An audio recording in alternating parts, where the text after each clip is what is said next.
देखा बसवेश्वर का, शिवाजी महाराज का, फुले साहब, अम्बेडकर और साठे अहिल्याबाई होलकर, सारे समाज सुधारकों के फोटोओं को हमने पुष्पांजलि की। अगर ये नहीं होते तो इस देश का कोई गरीब आज स्वाभिमान से नहीं जीता था। स्वाभिमान से जीने का अगर हक किसी ने दिलाया तो इन महापुरुषों ने दिलाया है। तो इसीलिए मैं उन सबको नमन करता हूं। और आज संविधान खतरे में है, लोकतंत्र खतरे में है और युवाओं को कोई नौकरी नहीं है। आज युवा डिग्रियां लेके रास्ते पे घूम रहे हैं, उनको कोई नौकरी नहीं मिल रही। लेकिन इससे पहले बीजेपी सरकार ने ये कही, क्या कहे प्रधानमंत्री, क्या कहे, हर साल मैं 2 करोड़ नौकरियां दूंगा। अब 9 साल हो चल रहे, कहां है 18 करोड़ नौकरियां? सरकारी जो स्टेट और सेंट्रल गवर्नमेंट में कम से कम 30 लाख वैकेंसीज है। ये अश्योर्ड जॉब्स है और अश्योर्ड जॉब में सबको बहुत से सहूलतें मिलते हैं। लेकिन 30 लाख जो नौकरियां स्टेट गवर्नमेंट में और सेंट्रल में खाली है, वो मोदी जी भर्ती नहीं करने दे रहे। क्यों नहीं करने दे रहे? और परसों मैं टीवी में देखा, पेपर में भी पढ़ा, उसमें क्या था कि उन्होंने 75,000 लोगों को अपॉइंटमेंट्स के, सब अपॉइंटमेंट्स के ये लेटर दे रहे थे। अरे देश में तो 30 लाख नौकरियां खाली है, आप 75,000 वो भी सरकारी नौकरी देकर मैंने इतने नौकरियां दिया, ये कह रहे हो? क्या बात है? आपके 18 करोड़ तो अलग, लेकिन सरकारी नौकरी भी नहीं दे रहे। क्या आप ऐसे लोगों से अपेक्षा कर सकते हैं देश के युवाओं को वो मदद करेंगे? क्या ये आप अपेक्षा कर सकते हैं ये देश को एकजुट रखेंगे? ये नहीं, युवाओं को दिशा भूल कर रहे हैं। इसीलिए राहुल गांधी जी चाहते हैं कि नौजवानों को, युवकों को नौकरी मिले। आज कीमतें बढ़ रही हैं दिन पे दिन। पहले तो मोदी जी बोले, बीजेपी वाले बोले कि भाई मुफ्त में सिलेंडर देंगे, फिर बाद में 400 रुपए की सिलेंडर, अब कितनी हो गई? 1100 रुपए। फिर भी चंद लोग मोदी मोदी बोलते, मुझे समझ में नहीं आ रहा। और वो 70 साल में कांग्रेस ने क्या किया, ये बात हमेशा आप सुने होंगे। ये जुमले 9 साल से वो बोलते ही रहते हैं, लेकिन इधर इधर थोड़ा बंद करें, क्योंकि वो कुछ नहीं कर सके। क्या एक डैम नहीं बन सके?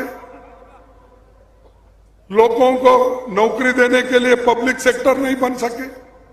जो पब्लिक सेक्टर पंडित जवाहरलाल नेहरू जी ने बनाया था, वो सब बेच के खा रहे। एयरपोर्ट बेच रहे हैं, पोर्ट बेच रहे हैं, रास्ते बेच रहे हैं, और जो कुछ मिला वो सब कुछ बेचते जा रहे हैं।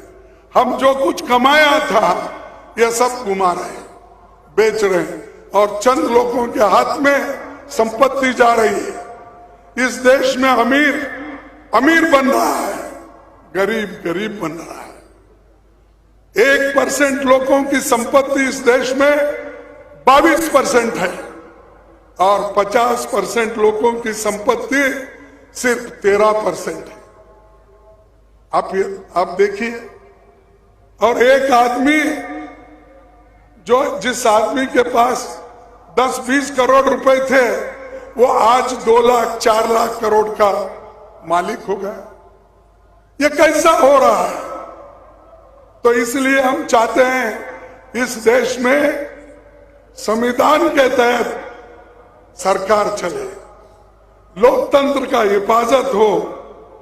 इसीलिए तो राहुल गांधी जी अब कम से कम 60 दिन से या 58 दिन से जो उनकी पदयात्रा चल रही है, इसलिए चल रही है कि लोग नफरत जो फैला रहे हैं, लोगों में जो लोगों को बांटने की कोशिश कर रहे हैं, उसको उनको जोड़ने की कोशिश राहुल गांधी जी कर रहे हैं। तो इसलिए ये भारत जोड़ो यात्रा महत्व रखती है। कन्याकुमारी से कश्मीर तक वो चलते जा रहे हैं। कई के लिए टीवी में फोटो लाने के लिए नहीं, या पत्रिका में छपने के लिए नहीं, या बीजेपी के लोग अपना फोटो छपाने के लिए काम करते हैं।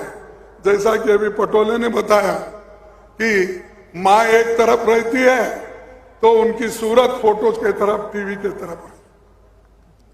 तो यह सब जुमलेबाजी, फोटोग्राफी करके लोगों को जो दिशाभूल कर रहे हैं, उसके लिए हम सोचना चाहिए।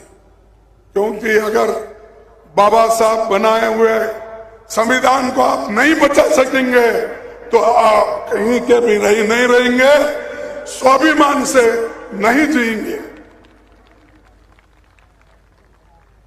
आपको freedom of expression, adult franchise, ये किसने दिया? एक जमाने में चंद लोगों को ही वोटिंग पावर था, ब्रिटिशर के जमाने में। खैर निजाम के जमाने में तो वो भी नहीं था।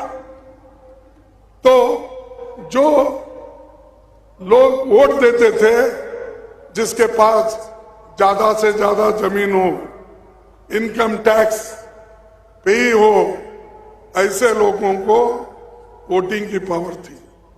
जब बाबा साहब अम्बेडकर ने संविधान बनाया, पंडित जवाहरलाल नेहरू जी के कहने पर उन्होंने अडल्ट फ्रेंचाइज को लाया। आपके पास पैसे हो या ना हो, आप गरीब हो, अमीर हो, कोई भी हो, सबको बराबरी का हक उन्होंने दिलाया। उसकी हिफाजत के लिए आप लड़ना है, उसके लिए आप काम करना है, किसी और के लिए नहीं। अपने आप को बचाने के लिए यह आपको जी तोड़ के काम करना होगा। जॉन एफ कैनेडी ने एक बात कही थी, जब वो चुनाव में ठहरे थे, तब एक आदमी ने उठकर कहा कि आप चुन के आने के बाद मुझे क्या देने वाले हो, मेरे लिए क्या करने वाले? तब उन्होंने कहा, अरे भाई, ये प्रश्न पूछने से भी अगर आप ये पूछ सकते थे, मैं चुन के आने के बाद हम और आप मिलकर देश के लिए क्या कर सकते, अगर ये पूछते तो अच्छा होता। तो ऐसा ही आज राहुल गांधी जी और हम और आप मिलके देश के लिए क्या करेंगे, ये सोचिए। इसीलिए मैं आप सबको विनती करता हूं, एकजुट होकर संविधान को बचाओ, लोकतंत्र को बचाओ, गरीबों को बचाओ, किसान को बचाओ, सबको बचाओ, महिलाओं को बचाओ। आज कितने रेप हो रहे, कितने मर्डर हो रहे, और जब कभी एक बार हम जजमेंट को देखते हैं तो भी हैरान हो जाते हैं। तो इसीलिए संविधान के तहत चलाना हम सबका फर्ज है। ये काम आप सभी करेंगे और ये जो भारत जोड़ो यात्रा यशस्वी जरूर हो जाएंगी और सरकार आज न कल बदला के हम दिखाएंगे। पूरी हम कोशिश करेंगे। ये कहते हुए मेरे 4 शब्दों को समाप्त करता हूं। जय हिंद।